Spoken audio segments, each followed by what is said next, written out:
Welcome to Kenton's videos. Enjoy the video. In this video, I will explain how to make Zinger fish. First, select firm, white fish fillets, ideally around 150 grams each.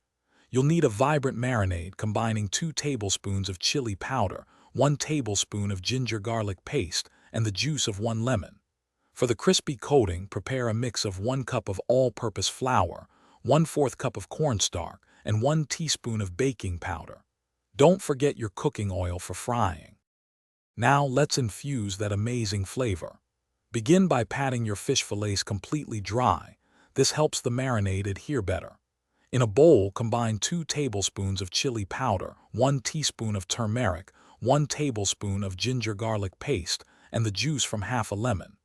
Generously coat each fillet, ensuring every part is covered. Then, refrigerate for at least 30 minutes, allowing the flavors to deeply penetrate the fish. The secret to that signature crunch lies in the coating. In a shallow dish, whisk together 1 cup of all-purpose flour, 1/4 cup of cornstarch, 1 teaspoon of baking powder, and half a teaspoon of salt. For the wet batter, combine 1/4 cup of this dry mix with half a cup of cold water.